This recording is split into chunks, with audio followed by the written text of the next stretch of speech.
Matthew chapter 21. When they came near to Jerusalem and came to Bethphage, to the Mount of Olives, then Jesus sent 2 disciples, saying to them, Go into the village that is opposite you, and immediately you will find a donkey tied, and a colt with her.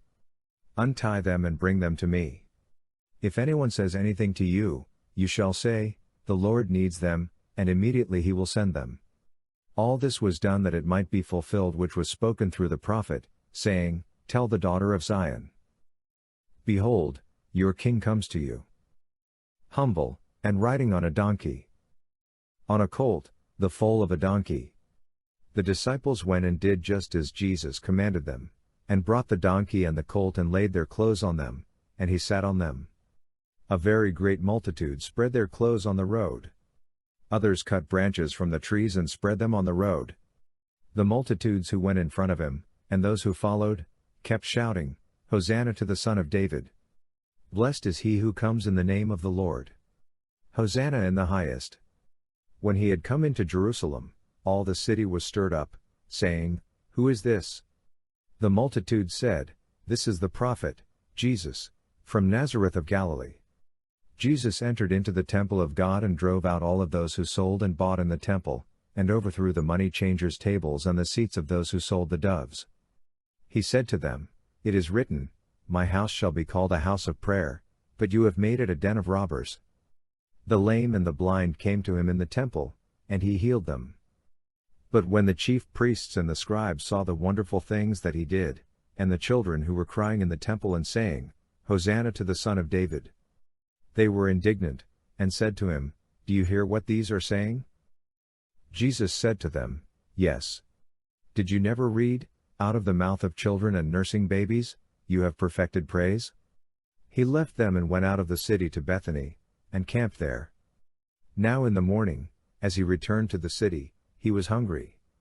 Seeing a fig tree by the road, he came to it and found nothing on it but leaves. He said to it, Let there be no fruit from you forever. Immediately the fig tree withered away. When the disciples saw it, they marveled, saying, How did the fig tree immediately wither away? Jesus answered them, Most certainly I tell you, if you have faith and don't doubt, you will not only do what was done to the fig tree, but even if you told this mountain, Be taken up and cast into the sea, it would be done. All things, whatever you ask in prayer, believing, you will receive. When he had come into the temple, the chief priests and the elders of the people came to him as he was teaching, and said, By what authority do you do these things? Who gave you this authority? Jesus answered them, I also will ask you one question, which if you tell me, I likewise will tell you by what authority I do these things. The baptism of John, where was it from? From heaven or from men? They reasoned with themselves, saying, If we say, From heaven, he will ask us, Why then did you not believe him? But if we say, From men, we fear the multitude, for all hold John as a prophet. They answered Jesus, and said, We don't know. He also said to them, Neither will I tell you by what authority I do these things. But what do you think? A man had 2 sons, and he came to the first, and said, Son, go work today in my vineyard. He answered, I will not, but afterward he changed his mind, and went. He came to the second, and said the same thing. He answered, I'm going, sir, but he didn't go. Which of the 2 did the will of his father? They said to him, The first. Jesus said to them, Most certainly I tell you that the tax collectors and the prostitutes are entering into God's kingdom before you. For John came to you in the way of righteousness, and you didn't believe him, but the tax collectors and the prostitutes believed him. When you saw it, you didn't even repent afterward, that you might believe him. Hear another parable. There was a man who was a master of a household who planted a vineyard, set a hedge about it, dug a wine press in it, built a tower, leased it out to farmers, and went into another country. When the season for the fruit came near, he sent his servants to the farmers to receive his fruit. The farmers took his servants, beat one, killed another, and stoned another.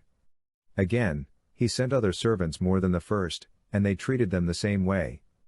But afterward he sent to them his son, saying, They will respect my son. But the farmers, when they saw the son, said among themselves, This is the heir. "Come, let's kill him and seize his inheritance." So they took him and threw him out of the vineyard, then killed him. When therefore the Lord of the vineyard comes, what will he do to those farmers? They told him, "He will miserably destroy those miserable men, and will lease out the vineyard to other farmers who will give him the fruit in its season." Jesus said to them, "Did you never read in the Scriptures? The stone which the builders rejected was made the head of the corner. This was from the Lord. It is marvelous in our eyes? Therefore I tell you, God's kingdom will be taken away from you and will be given to a nation producing its fruit. He who falls on this stone will be broken to pieces, but on whomever it will fall, it will scatter him as dust." When the chief priests and the Pharisees heard his parables, they perceived that he spoke about them. When they sought to seize him, they feared the multitudes, because they considered him to be a prophet.